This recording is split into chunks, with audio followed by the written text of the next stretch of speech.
Marathon म्हणजे काय? तर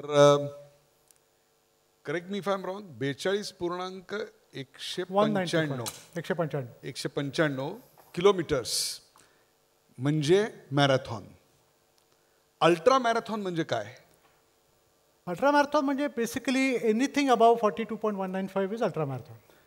मग ते 50 असू दे, 55 असू दे, इट कॅन गो ऑन. 555 असू दे. सो एव्हरीथिंग अबाव 42.15 म्हणजे अल्ट्रा मॅरेथॉन. पण मग त्या अल्ट्रा मॅरेथॉनसाठी लडाख अशा प्रकारची एक अत्यंत अवघड अशी जागा निवडायचं कारण? हो, लडाखमध्ये गेले 8 वर्ष मी जातो आहे. म्हणजे पहिल्यांदाच मी डायरेक्टली 555 नाही रजिस्टर केलं. लडाखमध्ये हिमालय अशी जागा आहे की जी आपल्याला नेहमी बोलवत असते.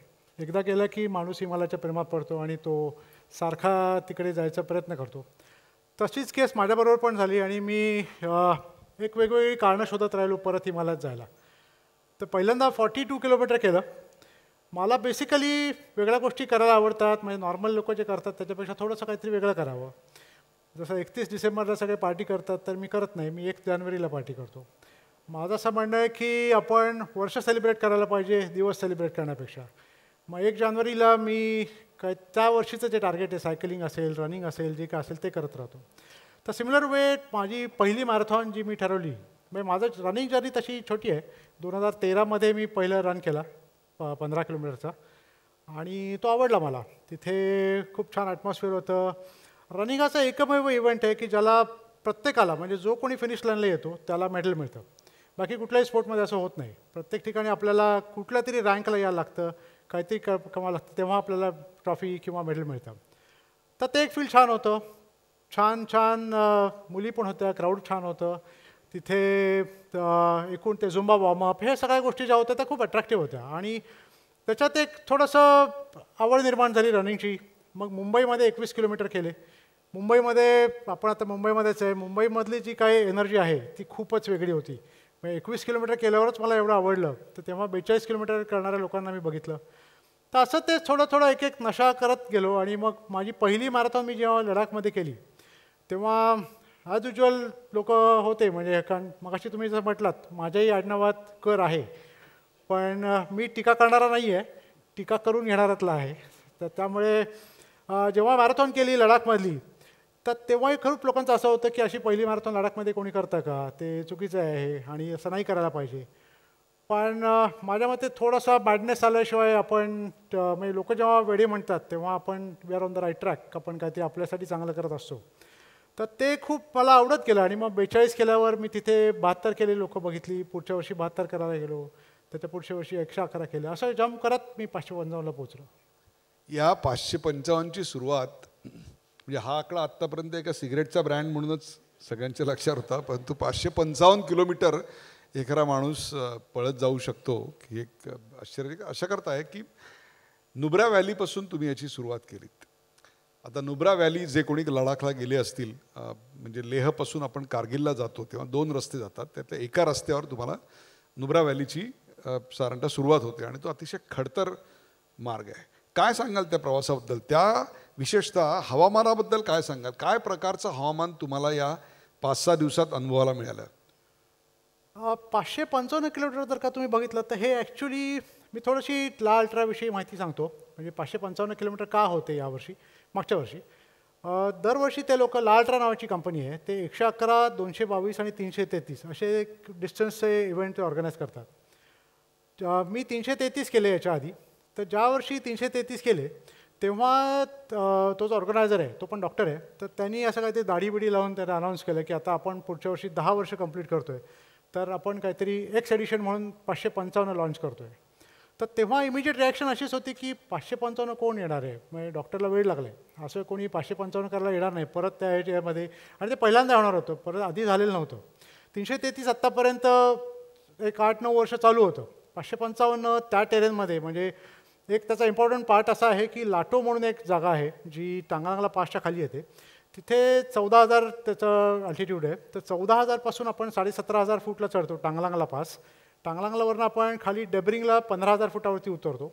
तिथे 333चा फिनिश होता. तिथून यू टर्न घेऊन परत टांगलांगला 17,500 फूट चढायचं आणि लाटोला 14,000 येऊन थांबायचं. हा एक त्यातला मधला एक पोर्शन होता. हे 24 तासात 100 किलोमीटर, जिथे ऑक्सिजन अत्यंत कमी आहे, 50% ऑक्सिजन आहे. म्हणजे साधारणतः किती माहिती आहे का, 3 मास्क घातल्यानंतर जर तुम्हाला सांगितलं की हे आत्ता 4 जिने या रंगमंचाचे आहेत ते चढा आणि उतरा, असं सातत्यानं 555 किलोमीटर करायचं, तर काय होईल याचा विचार करा.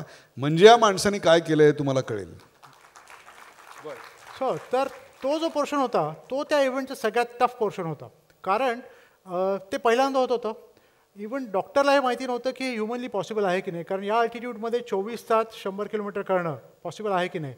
आणि मी पण त्यावेळेस विचार करत होतो, म्हणजे 333ला त्यावेळेस रिॲक्शन निगेटिव्ह होती, पण आल्यानंतर बॅक ऑफ माइंड एक विचार होता की 555 तिकडे होतं आहे आणि आपण प्रयत्नही नाही केला, असं नको व्हायला, कारण रिग्रेट्स नाही करायला पाहिजेत लाईफमध्ये.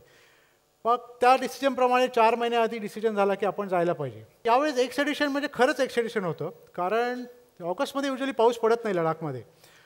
यावेळेस पाऊस पडत होता. म्हणजे ज्यावेळेस आम्ही नुब्राबलीमध्ये फ्लॅग ऑफला गेलो त्यावेळेस पाऊस पडत होता, आणि खाली पाऊस पडला की वरती स्नोफॉल असतो, आणि तसंच झालं. म्हणजे आम्ही पावसात आमचा फ्लॅग ऑफ झाला. आम्ही नॉर्थ पुलू, म्हणजे आपण नुब्रावलीतनं 10,000 फुटावरनं चालू करतो, असं क्लाइंब करत 14,000 फूट 16,000 फुटावरती नॉर्थ पुलू नावाचा पॉईंट होतो. तर नॉर्थ पुलूला -17 टेम्परेचर होतं आणि कंप्लीट बर्फ होता, आणि फारच म्हणजे ते वेगळंच होतं प्रकार सगळा. खूप लोक DNF होते यावेळेस. DNF म्हणजे डिड नॉट फिनिश, मग बऱ्याच लोकांनी रेस सोडलेली होती. जे 111 करणार होते त्यांना तेवढी त्याची हे नव्हती प्रॅक्टिस, त्यामुळे ती लोकं बरीचशी सोडली होती. 555 आम्ही 5 जण होतो ओव्हरऑल पार्टिसिपंट्स. तर त्या नॉर्थ पुलूला जेव्हा पोचलो तेव्हा कंप्लीट भिजलेलो होतो. -17 असल्यामुळे काहीच करता येत नव्हतं, म्हणजे शूजचे लेस पण शूज पण काढता येत नाही, टी-शर्ट काढता येत नाही. पण ऑर्गनायझिंग टीम खूप छान असते, ती सगळी मदत करतात. तर तिथे ओले कपडे होते. एक न्यूझीलंडचा डॉक्टर होता, तो मला म्हटला की आशिष, मग मी तिकडनं जायला निघालो, कारण प्रत्येकाला कट ऑफ असतात. तर कट ऑफ का खूप महत्त्वाचे असतात. म्हणजे 555मध्ये नॉट ओन्ली द डिस्टन्स हा 5वा आस्पेक्ट आहे. सगळ्यात पहिलं ऑक्सिजन, मग टेम्परेचर व्हेरिएशन्स, कारण -10 to 35-40 डिग्रीज, मग ते 10,000 to 15,000 ते क्लाइम्स, -10 to 30 डिग्री सेल्सिअस एवढं व्हेरिएशन एका दिवसात. डे टाईममध्ये इट गोज रिअली हॉट. कारण काय होतं तिकडे सन पण खूप हार्श असतो, कारण एक तर क्लिअर आहे, म्हणजे अंटार्क्टिकासारखं नाही पण तेवढंच तिकडे क्लिअर असतं. त्यामुळे सूर्य जर का बाहेर आला तर तो really it can burn you. तर त्यामुळे तो टेम्परेचर डायरेक्टली 35 पर्यंत जातं, आणि 35 तिकडचं म्हणजे खूपच गरम होतं. आणि तिथे कसं असतं, उन्हामध्ये गेलं की गरम होतं, आणि तेच आपण सावलीत आलो की थंडी वाजायला लागते. सो ते दोन्ही आपल्याला मॅनेज करायला लागतं. हे असं सगळं करत 5th aspect is the distance. म्हणजे हे कट ऑफ जे आहेत, तर ते कट ऑफ्स म्हणजे पहिले 25 किलोमीटर एवढ्या वेळात, पुढचे 20 किलोमीटर एवढ्या वेळात, आणि तिकडे कट ऑफ खूप क्रुशल का होता. म्हणजे मतदानाला आमच्याकडे शेवटच्या 2 तासात भरपूर मतदान होतं, तसं चालत नाही. हो, नाही, तसं नाही चालत. तसंही नाही चालत, आणि आपली लोक येऊन मतदान करून गेली आहेत असं पण नाही चालत. म्हणजे त्यामुळे पुणेकर असल्याचा प्रत्यय काय देत आहेत बघा. मी पुणेकर आहात म्हणून विचारतो, तुम्हाला दुपारी 2 ते 4 पण धावायचात? इनफॅक्ट 2 ते 4च धावायचो मी. कारण कम्फर्ट झोनच्या बाहेर पडणं गरजेचं असतं, त्यामुळे ऊन पडलं की. जोक सपाट, परंतु दिवसा 35 ते 40 डिग्री टेम्परेचर, आणि नंतर इतर वेळी -10 डिग्री टेम्परेचर, कधी पडणारा पाऊस, कधी पडणारा बर्फ, आणि असं 555 किलोमीटर धावायचं, आणि तेही एका विशिष्ट वेळेच्या मर्यादेत. या सगळ्याचा सराव करणारं हवामान पुण्याच्या आसपास कुठे मिळालं? कारण पुण्याला 10 डिग्रीच्या पेक्षा कमी टेम्परेचर गेलं की देवळातल्या देवांना सुद्धा स्वेटर घालतात. हो, बरोबर. तसं पुण्यात असलं की तसं होतंच. म्हणजे मी स्वेटर घालून बसतो. पण काय होतं, अल्ट्रा रनिंग, असं मगाशी तुम्ही म्हटलात अल्ट्रा रनिंग काय आहे, तर अल्ट्रा रनिंग माझ्या मते हे इट्स अ माइंड गेम, आणि it is about understanding yourself. म्हणजे आपण आपल्याला किती ओळखू शकतो, किती त्याप्रमाणे ती. आणि एस्पेशली रनिंग इन लडाख, की लडाखमध्ये जेव्हा माणूस पळतो तेव्हा तो खूप एकटा असतो, कारण तो हिमालयामध्ये पळत असतो. ते खूप छान प्रोसेस आहे. म्हणजे हा इव्हेंट हा एक वेगळी गोष्ट आहे, पण त्या इव्हेंटमध्ये जाणं आणि त्याची प्रॅक्टिस करणं हे खूप छान प्रोसेस आहे. आणि माझं असं म्हणणं आहे की जर्नी खूप महत्त्वाची असते इव्हेंटपेक्षा. म्हणजे आपली जर का जर्नी खूप छान असेल तर इव्हेंट असाच होऊन जातो छान. तर त्याची प्रॅक्टिस वेगळ्या पद्धतीने करायला लागते. आता 555ची प्रॅक्टिस किंवा 333ची प्रॅक्टिस ह्याच्यासाठी काही रूल बुक कुठेच नाही आहे. म्हणजे इथे मी कोणाशी बोलू पण शकत नव्हतो की मी काय प्रॅक्टिस करू. आणि युजली माझी प्रॅक्टिस मी माझीच डिफाईन करत असतो. तर मी काही गोरा लोकांनी आत्तापर्यंत रेस कंप्लीट केली होती. मग मी त्यांना काही ईमेल लिहिले, त्यांची प्रॅक्टिसचं काय शेड्यूल होतं ते अंडरस्टँड करून घेतलं. पण ते आपल्याला फॉलो नाही करतायत. कारण काय होतं की त्यांची कंडिशन, त्यांच्याकडे अवेलेबल फूड, त्यांच्याकडे अवेलेबल इन्फ्रास्ट्रक्चर या गोष्टींचा खूप फरक पडतो. त्याप्रमाणे मला माझा प्रोग्राम ठरवायचा होता. तर मी ती एक सिस्टीम तयार केली. प्रॅक्टिस खूप वेअर्ड होती, वेगवेगळ्या गोष्टी करत होतो. सगळ्यात महत्त्वाचं होतं मला माइंड तयार करायचं होतं. म्हणजे 2 गोष्टी खूप महत्त्वाच्या होत्या की पॉझिटिव्ह अप्रोच आणि मेंटली स्ट्रॉंग. म्हणजे you have to be mental and mentally strong to finish 555. तर म्हणजे थोडक्यात काय जिंकायचं होतं? 555 किलोमीटरचं अंतर की मानसिक स्थित्यंतर? दोन्ही. मानसिक तर मी अचीव्ह केल्यानंतर 555 होणारच होतं. त्यामुळे मला प्रॉब्लेम नव्हताच. आणि तसंच झालं.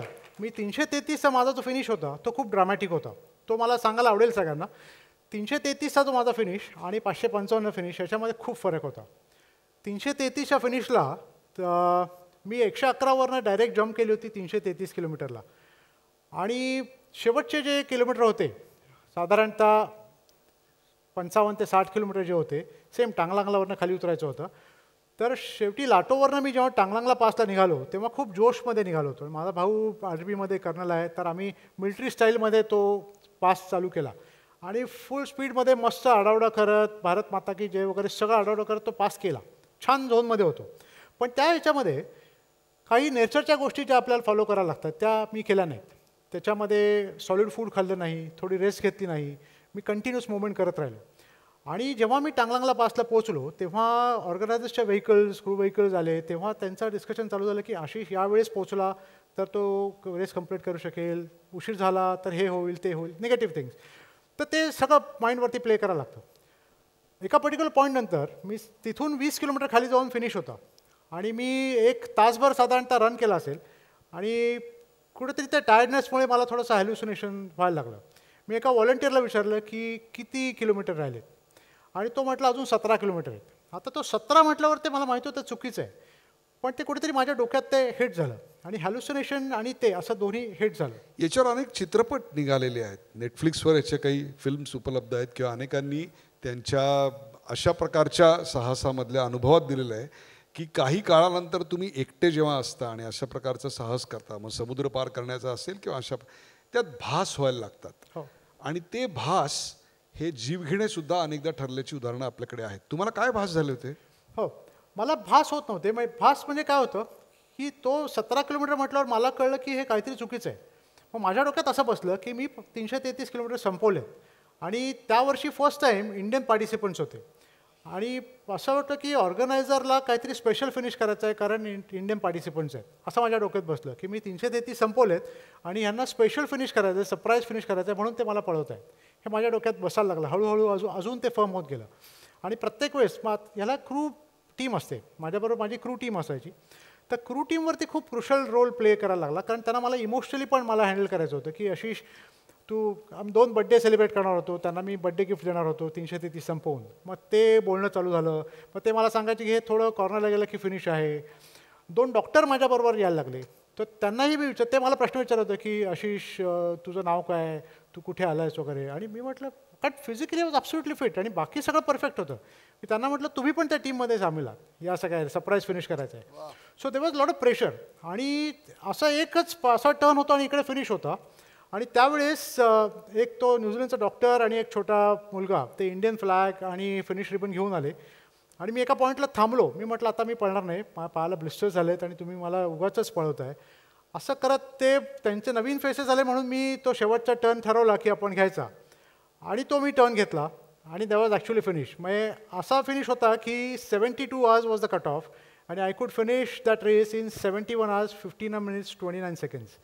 So just 31 seconds prior. त्यामुळे त्याची ब्युटी अशी होती की फिनिश लाईनच्या त्या साईडपेक्षा फिनिश लाईनच्या या साईडला जास्त लोक होते माझ्याबरोबर, जस्ट टू एनकरेज मी. आणि ड्रामॅटिक फिनिश होता. असे क्षण अनेकदा येतात अशा प्रकारच्या एकट्या लांब पल्ल्याच्या मॅरेथॉनमध्ये की शरीर तुम्हाला सांगत असतं थांब आणि मन सांगत असतं धाव. शरीर आणि मन यांच्यातलं हे जे द्वंद्व आहे ते कसं जिंकलं? खूप महत्त्वाची गोष्ट आहे.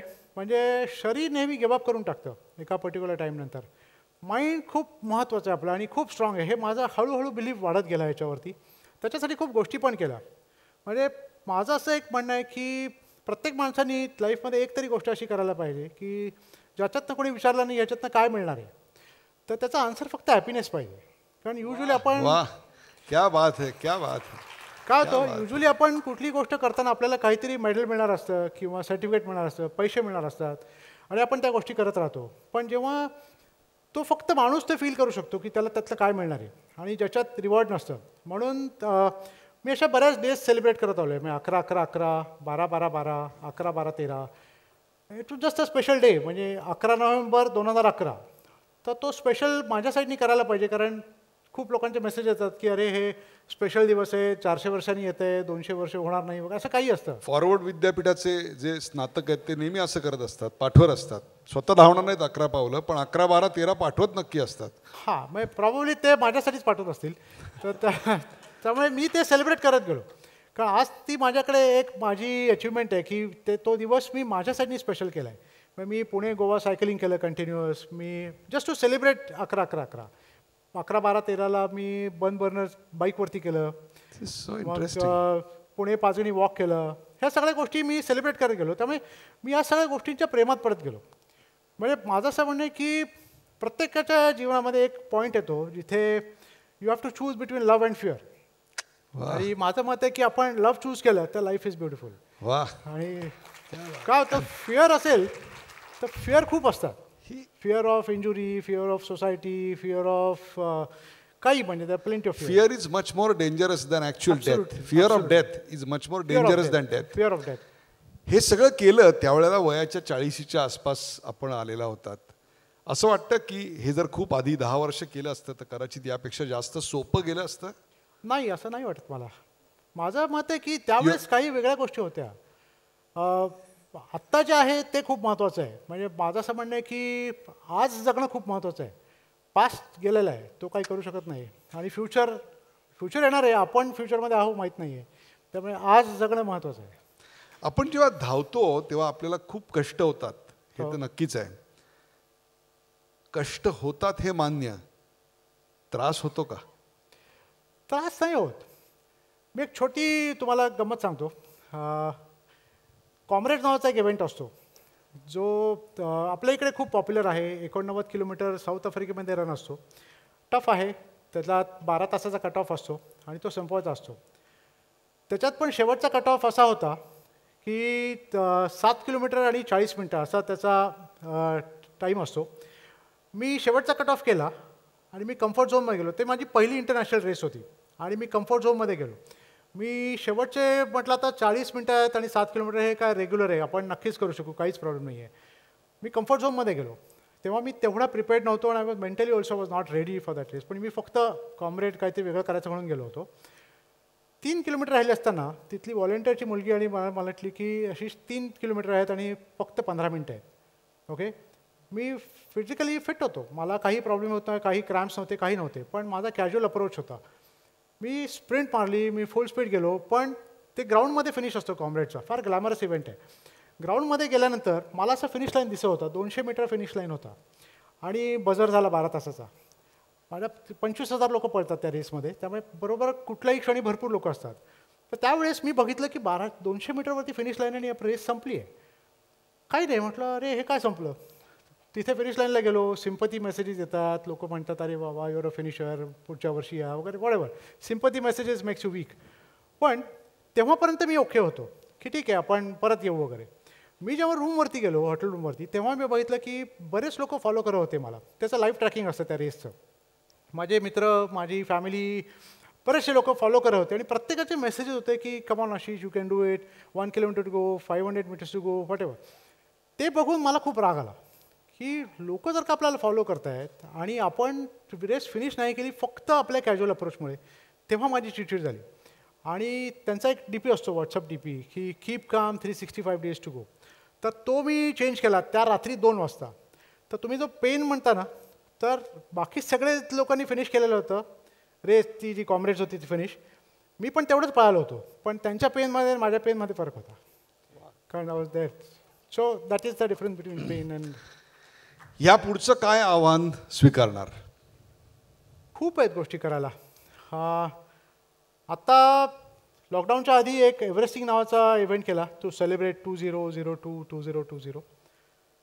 आता बऱ्याच गोष्टी आहेत. एक अमेरिकेत एक रेस असते, ते अमेरिकन्स आहेत त्यामुळे त्यांनी त्याचं खूप हाईप करून ठेवलं आहे, पण केला आहे तर आपण तिथे पाहिजेच. मग बॅड वॉटर नावाचा ते इव्हेंट आहे, तर तिकडे जाणार आहे. एव्हरेस्ट मॅरेथॉन करायचा एक विचार आहे. आणि परत एक जानेवारीमध्ये जरा माझा 50th इयर आहे, तो it has to be special, तर त्याच्यासाठी एक मोठा रन प्लॅन केला आहे. काय तो रन? तो आहे 60 days 60 मॅरेथॉन्स. 60 दिवसात 60 marathons. My God, this is amazing. एक धावताना माणूस एकटा असतो, खरोखरच एकटा असतो का? असतो एकटा पण म्हणता येईल. पण कसं आहे माहिती आहे का, माझं असं म्हणणं आहे की प्रत्येक माणसाने आपल्याबरोबर म्हणजे स्वतःबरोबर टाईम स्पेंड करायलाच पाहिजे, 1 तास तरी दिवसातनं.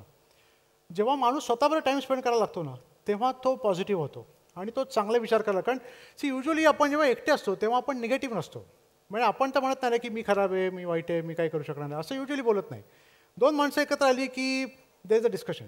आपण we start talking about third person किंवा युजली 3 माणसं एकत्र आली की फार भयानक गोष्ट होते. नाही 2 माणसं, 3 नाही. काय झालं? ओके, 2 माणसं. सहज साधं वाक्य बोललो. तर काय होतं, नॉर्मली डिस्कशनमध्ये आपल्याला बेस्ट ऑप्शन आहे सोसायटी आणि पॉलिटिक्स, त्याच्यावरती आपण बोलायला लागलं की ते निगेटिव्ह झोनमध्येच जातं. पण माणूस जेव्हा एकटा असतो तेव्हा तो काहीतरी गोल करत असतो, काहीतरी विचार करत असतो आणि तो पॉझिटिव्ह होतो. आणि जेव्हा तो पॉझिटिव्ह असतो तेव्हा त्याला काहीतरी करावंसं वाटतं. आणि तो मोमेंट त्याला जेव्हा गोल मिळतो तेव्हा मग तो फोकस होतो. मग बाकी सगळ्या गोष्टी छोट्याच राहतात. मग त्या छोट्या गोष्टी छोट्याच राहतात, त्या मोठ्या होत नाहीत. फोकस नसला तर छोट्या गोष्टी मोठ्या होतात आणि मग then we are part of the society. त्यामुळे ते गोष्टी बदलत राहतात. एक शेवटचा प्रश्न. ही जी मॅरेथॉन लडाखमधली होती 555 किलोमीटरची, ही अतिशय निर्दयी मॅरेथॉन आहे. त्याचं वर्णन क्रुएलेस्ट मॅरेथॉन ऑन द अर्थ. या निर्दयी मॅरेथॉननी तुम्हाला काय शिकवलं? त्या कमजोर क्षणांनी तुम्हाला काय शिकवलं? खूप गोष्टी शिकवल्या. बेसिकली रनिंगनी मला खूप गोष्टी शिकवल्या. लॉंग डिस्टन्स रनिंगनी. मी स्पोर्ट्समन आहे फ्रॉम द बिगिनिंग, चाइल्डहूडपासून स्पोर्ट्समन आहे. स्पोर्ट्सनी मला खूप शिकवलं. हा इंडिव्हिज्युअल गेम पण नाही आहे, हा टीम गेम आहे. त्यामुळे माझे क्रू मेंबर्स होते, क्रू मेंबर्सनी माझ्यासाठी खूप गोष्टी केल्या. द ब्युटी ऑफ 555 मी म्हणेन की माझं ड्रीम होतं एका माणसाचं ज्याला 555 किलोमीटर पळायचे होते. मी रजिस्टर केलं, मी माझे क्रू मेंबर्स तयार केले. माझे क्रू मेंबर्स म्हणजे माझे मित्र असतात, त्यामुळे मी त्यांच्याशी बोललो, ते विलिंगली तयार झाले. आमची 7 लोकांची टीम झाली. ते 7 लोकांचं ड्रीम झालं आणि त्याच्यावरती काम चालू झालं. जसं मी बघितलं स्वयंची टीम काल सगळं काम करत होते, सो इट्स अ ड्रीम आणि मस्त गोष्टी इव्हॉल्व्ह होत होत्या. तसं 7 लोकांचं ड्रीम झालं. मी जेव्हा 555 चालू केलं पळायला त्यावेळेस इथे मला पुण्यामध्ये 1000 लोक तरी मला डायरेक्टली माहिती आहेत की जे फॉलो करत होते वेगवेगळ्या ग्रुप्समध्ये. कोणी रुपालीवरचा एक ग्रुप, वैशालीवरचा एक ग्रुप किंवा सायकल लोकांचा ग्रुप, असे सगळं. कारण मी खूप ॲक्टिव्हिटीजमध्ये असतो त्यामुळे सगळे ग्रुप्स वेगवेगळे फॉलो करत होते. सो 1000 पीपल वर फॉलोईंग मी. तर ते 5 दिवस there was positivity and there was happiness. तर मला असं खूप छान वाटतं की एक माणसाचं ड्रीम आणि मी जर का 1000 लोकांच्या डोक्यामध्ये जर का पॉझिटिव्हिटी आणि आनंद आणू शकत असेल तर त्याच्यासारखं सुख नाही. प्रेक्षको, आयुष्य फार लहान आहे आणि ते आयुष्य जर मोठं करायचं असेल तर धावायला शिकलं पाहिजे. कारण धावणारे पाय असतात पण धावत ठेवणारं कणखर मन असतं आणि ते कणखर मन तुम्हाला अशा प्रकारच्या मॅरेथॉनमधले कमजोर क्षण शिकवत असतात, ज्यांनी अशा 555 किलोमीटरमधल्या प्रत्येक क्षणाचं औक्षण केलं. ते आशिष फक्त एकच सांगतात, चरैवती चरैवती चरैवती. थँक्यू.